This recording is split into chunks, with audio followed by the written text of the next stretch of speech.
বন্ধুরা সবাইকে অভিনন্দন আমাদের জবস ফর ত্রিপুরা ইউটিউব চ্যানেলে। তো বন্ধুরা আজকে আমরা আলোচনা করব টেটের প্রিভিয়াস ইয়ার কোশ্চেনগুলো নিয়ে। এখানে বন্ধুরা প্রিভিয়াস ইয়ার কোশ্চেন বলতে আমরা কিন্তু 2019-এর পার্ট 1টা প্রথম নিয়ে আলোচনা করব, তারপর কিন্তু বন্ধুরা ধীরে ধীরে আমরা সবগুলো নিয়ে এখানে আলোচনা করব। এখানে বন্ধুরা আজকে আমরা যে পার্টটা আলোচনা করব সেটা হচ্ছে চাইল্ড ডেভেলপমেন্ট অ্যান্ড প্যাডাগজি, অর্থাৎ বাংলাটা হচ্ছে শিশু বিকাশ শিক্ষণ শৈলী। এখানে বন্ধুরা কিন্তু আমরা তোমরা কিন্তু প্রথমত ফোকাস করবে যে প্রিভিয়াস ইয়ারে কী কী কোশ্চেন এসেছে। প্রিভিয়াস ইয়ার বলতে আমরা কিন্তু up to 2016 to up to যতদিন যত লাস্ট পর্যন্ত যেই টেটটা হয়েছে সেটা কিন্তু কোশ্চেন নিয়ে আমরা কিন্তু তোমাদের আলোচনা করব, আমাদের আগামী যে ভিডিওগুলি আছে সেগুলিতে। অর্থাৎ প্রত্যেকটা ভিডিওতে তোমরা একটা ইউনিট অর্থাৎ একটা পার্ট করে কিন্তু আনসার সহ তোমরা কিন্তু সলিউশনগুলো পেয়ে যাবে। তো বন্ধুরা আশা করবো তোমাদের ভিডিওটা ভালো লাগবে। যদি ভালো লাগে একটা লাইক করে যাও, আর চ্যানেলে নতুন হলে চ্যানেলটিকে অবশ্যই সাবস্ক্রাইব করে যাও। যারা তোমরা বন্ধুরা টেট রিলেটেড প্রিপারেশন নিচ্ছ তোমাদের জন্য কিন্তু আমরা একটা হোয়াটসঅ্যাপ গ্রুপ ওপেন করেছি। এখানে কিন্তু তোমরা বিভিন্ন টেট রিলেটেড বিভিন্ন স্টাডি মেটেরিয়াল এবং নোটস এবং ভিডিও লেকচার তোমরা কিন্তু পেয়ে যাবে। তো বন্ধুরা চলো দেরি না করে দেখিনি নিই আজকের আমাদের যে চ্যাপ্টারটা রয়েছে চাইল্ড ডেভেলপমেন্ট অ্যান্ড প্যাডাগজি, সেখান থেকে কী কী কোশ্চেন এসেছে। তো বন্ধুরা আমি একটা জিনিস তোমাদের প্রথমে শুরুতে বলবো, তোমরা কিন্তু যে অনেকে কিন্তু তোমরা ভাবো যে আমরা বাংলাতে আনসার করবো, সুতরাং আমাদের ইংলিশ ভার্সনটা আমাদের দেখার দরকার নেই।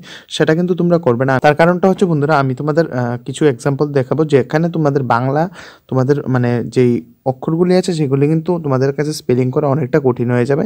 সুতরাং তোমরা কিন্তু বাংলাটার পাশাপাশি ইংলিশের বিভিন্ন স্পেলিংটাও দেখে নেবে, সুতরাং তোমাদের যাতে মনে রাখতে এবং আনসারগুলি করতে তোমাদের সুবিধা হয়। তো বন্ধুরা প্রথমত যে কোশ্চেনটা রয়েছে সেটি হচ্ছে, মারিয়া মন্টেসরি ছিলেন একজন জার্মান চিকিৎসক, গ্রিক চিকিৎসক, ইটালিয়ান চিকিৎসক নাকি উপরের কোনোটি নয়? সঠিক উত্তরটা বন্ধুরা হচ্ছে উনি ছিলেন একজন ইতালিয়ান চিকিৎসক।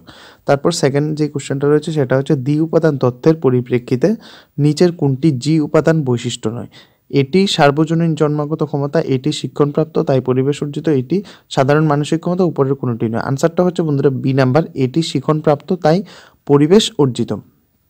এখানে বন্ধুরা কিন্তু এই যেই তোমাদের চাইল্ড প্যাডাগজি অর্থাৎ সিডিপির যেই তোমাদের চ্যাপ্টারটা রয়েছে বা তোমাদের সাবজেক্টটা রয়েছে সেটা কিন্তু তোমরা যারা তোমরা 11-12 সাইকোলজি নিয়ে পড়েছো, অর্থাৎ যেটা মনোবিজ্ঞান রয়েছে সেটা নিয়ে যারা পড়েছো, তোমাদের আশা করবো এটা এক্সামে আনসার করতে তোমাদের কাছে কিন্তু অনেকটা ইজি হবে, কারণ তোমরা এইগুলি এই ওয়ার্ডগুলি আগে তোমরা পড়েছো। সুতরাং যারা পড়োনি তোমাদের বন্ধুরা আমি একটা কথাই বলবো, তোমাদের প্রথম থেকে শুরু করার কোনো দরকার নেই। অনেকে বলবে যে বেসিক থেকে শুরু করো, বেসিক থেকে শুরু করার তোমার কোনো দরকার নেই, কারণ তোমার এক্সামের কিন্তু বেশি দিন আর বাকি নেই। সুতরাং তুমি প্রিভিয়াস ইয়ার কোশ্চেনগুলি দেখো, প্লাস বিভিন্ন নোটস এবং সাজেশনগুলো ফলো করো, তোমরা আশা করি কমন পেয়ে যাবে। তারপর হচ্ছে বন্ধুরা, নিম্নোক্ত প্রাথমিক মানসিক ক্ষমতার উপাদানগুলির মধ্যে কোনটি উপাদান ব্যক্তিকে আঙ্কিত হিসাবে দ্রুত এবং সঠিক করতে সমর্থন করে?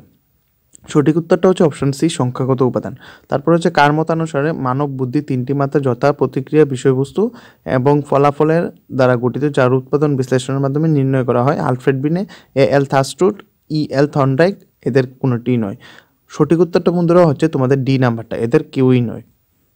তারপরে হচ্ছে হেরোডোটাস জিনিয়াস বইটির কে লিখেছেন? সঠিক উত্তরটা হচ্ছে বন্ধুরা এফ গ্যালটন। কিন্তু হেরোডোটাস জিনিয়াস বইটা লিখেছেন। ডিসোগ্রাফিয়া কথার অর্থ হচ্ছে বন্ধুরা লিখন সমস্যা, অর্থাৎ যদি কারোর লিখন রিলেটেড কোনো প্রবলেম থাকে সেটাকে ডিসগ্রাফিয়া কিন্তু আমরা বলে থাকি। তারপরে হচ্ছে বন্ধুরা নিচে উল্লেখিত ব্যক্তিবর্গের মধ্যে কে মনে করেন শিক্ষা হলো একটি সামাজিক প্রয়োজনীয়তা? সঠিক উত্তরটা হচ্ছে বন্ধুরা ডিওয়েই। দেখো তুমি এখানে আনসারটার মধ্যে তুমি 7 নাম্বারের ইংলিশ কোশ্চেনটা দেখো ডিউই এবং ডিউইর মধ্যে তুমি কিন্তু অনেক সময় কনফিউশন লেগে যাবে যে সঠিক উত্তরটা কোনটা হবে। সুতরাং তোমরা ইংলিশ পার্টটা একটু দেখে নেবে ভালো করে। তারপর হচ্ছে এটি কার নির্দেশ করে অনাকাঙ্ক্ষিত প্রতিক্রিয়া, যার একটির ফলাফল হচ্ছে যে ফলাফলকে বেদনাদায়ক এবং অপছন্দকর। এটার সঠিক উত্তর হচ্ছে বন্ধুরা ডি নাম্বারটা, উপরের কোনটি নয়। ছাত্রদের কৃতিত্ব মূল্যায়ন করার জন্য নিচের কোন পদ্ধতি সর্বাপেক্ষা শ্রেষ্ঠ? এটা হচ্ছে সঠিক উত্তরটা হচ্ছে বন্ধুরা এ নাম্বার, ধারাবাহিক মূল্যায়ন অর্থাৎ কন্টিনিউয়াস ইভ্যালুয়েশন কিন্তু তোমাদের এটা কিন্তু তোমাদের ছাত্রদের কৃতিত্ব মূল্যায়নের ক্ষেত্রে একটা উল্লেখযোগ্য ভূমিকা পালন করে। তারপর হচ্ছে নিচের কোনটি মূল্যায়নের মুখ্য উদ্দেশ্য? সঠিক উত্তরটা হচ্ছে বন্ধুরা বি নাম্বার, শিশুর কৃতিত্ব পরিমাপ। বিশেষ শিক্ষা সম্পৃক্ত রয়েছে নিচের কোন শিক্ষাগত কর্মসূচির সঙ্গে? সঠিক উত্তরটা হচ্ছে বন্ধুরা এ নাম্বারটা, অক্ষম এবং উন্নতি বুদ্ধিসম্পন্ন দুই ধরনের সঙ্গে। একজন দৃষ্টিশক্তি দিক দিয়ে দুর্বল ছাত্রকে অবশ্যই বন্ধুরা কী করতে হবে, বি নাম্বারটা হবে আনসার, অডিও সিডির দ্বারা সাহায্য করতে হবে। মূল্যায়ন ধারণার নিরিখে নিচের কোনটি সঠিক নয়? সঠিক উত্তরটা হচ্ছে সি নাম্বার, মূল্যায়ন শুধুমাত্র শিক্ষার্থীর ফিডব্যাক পেতে সাহায্য করে। পরিমাপ হলো একটি ফলাফল, একটি বিচারকরণ, একটি মূল্যায়ন, উপরের কোনোটি নয়। সঠিক উত্তরটা হবে উপরের কোনোটি নয়। এই ধরনের অভিক্ষায় সমস্যার পদগুলি ক্রমান্বয়ে কঠিন পর্যায়ে সাজানো থাকে। সঠিক উত্তরটা হচ্ছে বন্ধুরা তোমাদের এ নাম্বারটা, পাওয়ার টেস্টে কিন্তু এরকম করা হয়। প্লাস সার্কুলাম সাধারণত প্রয়োগ হয়, প্লাস সার্কুলাম সাধারণত বন্ধুরা কিন্তু আমাদের অন্তর্ভুক্তিমূলক শিক্ষা ব্যবস্থায় তোমাদের এটা মানে ব্যবহৃত হয় বা প্রয়োগ হয়। তারপরে হচ্ছে অডিওমিটার যন্ত্রটি কোন ক্ষেত্রে তোমাদের ব্যবহার করে? অডিওমিটার কিন্তু এটা অডিওর ক্ষেত্রে কিন্তু ব্যবহার করা নয়, সুতরাং উপরের কোনোটি নয়, আনসারটা হবে। তারপর নিচের কোনটি শিখন অক্ষমতায় পরিমাপ করার অভিক্ষা নয়? অর্থাৎ এখানে তোমাদের নিচের কোনটি শিখন অক্ষমতার পরিমাপকারী অভিক্ষা নয় তোমাদের কিন্তু বলতে বলা হয়েছে। সঠিক উত্তরটা এখানে হবে তোমাদের উপরের কোনোটি নয়। নিচে প্রদত্ত অভিক্ষাগুলির মধ্যে কোনটি সৃজনশীলতা পরিমাপের জন্য প্রস্তুত ভারতীয় আদর্শায়িত অভিক্ষা? অর্থাৎ কোন টেস্টটি তোমাদের কিন্তু মানে আদর্শায়িত মানে সৃজনশীলতা পরিমাপের ক্ষেত্রে ব্যবহৃত হয়? সঠিক উত্তরটা তোমাদের হচ্ছে পেসি টেস্ট অফ ক্রিয়েটিভিটি। তারপর রয়েছে বন্ধুরা নিচের কোন পদ্ধতিটি শ্রবণ প্রতিবন্ধী শিক্ষার্থীদের যথাযথ ব্যাকরণ বাক্য গঠনে সাহায্যের জন্য ব্যবহার করা হয়? কিসের কিন্তু এখানে তোমাদের সঠিক উত্তরটা হবে ফিজারেল্ট কি মেথড। ব্রেলি পদ্ধতিটি কিন্তু তোমরা আশা করবো সবাই জানো ব্রেলি ক্ষেত্রে ব্যবহৃত হয়। যারা অন্ধ তাদের ক্ষেত্রে কিন্তু তোমাদের ব্রেলি পদ্ধতিগুলি ব্যবহৃত, অ্যাবাকাস ব্যবহৃত হয়। তোমাদের যারা তোমাদের মানে ধরো একটু মানসিক দিক থেকে কমজোর বা মানসিক দিক থেকে তোমাদের মানে তারা কিছু মনে রাখতে পারে না, তাদের ক্ষেত্রে অ্যাবাকাসটাকে ব্যবহৃত হয়। তারপর রয়েছে বন্ধু নিচের কোনটি অনুবর্তনের প্রকারভেদ নয়? সঠিক উত্তরটা তোমাদের হচ্ছে এ নাম্বার, অপানুবর্তন। শিক্ষণ উন্নতির জন্য SQ4R কৌশলটি উদ্ভাবন কে করেন? এই কোশ্চেনটা বন্ধুরা ভেরি ভেরি ইম্পর্টেন্ট। এটা কিন্তু মেবি রিপিট হতে পারে, কারণ এটা গত 1-2 বছর মানে লাস্ট যে হয়েছে ওদের মধ্যে কিন্তু এই কোশ্চেনটা রিপিট হয়েছে। SQ4R কৌশলটি কে উদ্ভাবন করেন? সঠিক উত্তরটা তোমাদের হচ্ছে থমাস এন্ড রবিনসন।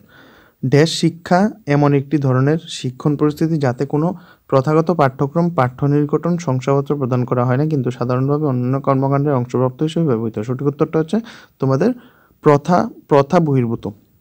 নিচের কোনটি শিক্ষণের ত্রুটি? অর্থাৎ কোনটি তোমাদের শিক্ষণ রিলেটেড তোমাদের ত্রুটি সেটা বলতে বলা হয়েছে। সঠিক উত্তরটা হচ্ছে তোমাদের গণিত সংক্রান্ত ত্রুটি এবং লিখন ত্রুটি। এটা কিন্তু খুব ইজি, কারণ ত্রুটি এখানে দুটি দেওয়া আছে, সুতরাং দুটি কিন্তু শিখন রিলেটেড তোমাদের ত্রুটি।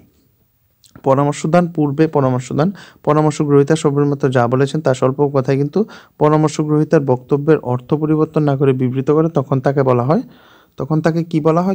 বলা হয় প্যারাফ্রেজিং। প্যারাফ্রেজিং মানে হচ্ছে যে মানে তোমাদের যা বলা হয়েছে যে মানে স্বল্প কথায় পরামর্শ গ্রহীতা যা বলেছে সেটা কিন্তু স্বল্প কথায় বলাকে প্যারাফ্রেজিং বলে। আশা করবো ওয়ার্ডটা তোমরা সবাই শুনেছ। মনোবিদ গার্ডনারের মতে 7 ধরনের বুদ্ধি তালিকা উল্লেখ করেছেন, নিচের কোনটি উল্লেখ করেনি? এখানে কিন্তু বন্ধুরা সবগুলি কিন্তু উনি উল্লেখ করেছেন, সুতরাং উপরের কোনোটি না, উত্তরটা তোমাদের হবে। তারপরে সে ড্যাশ প্রেষণাকে বলা হয় প্রাথমিক প্রেষণা।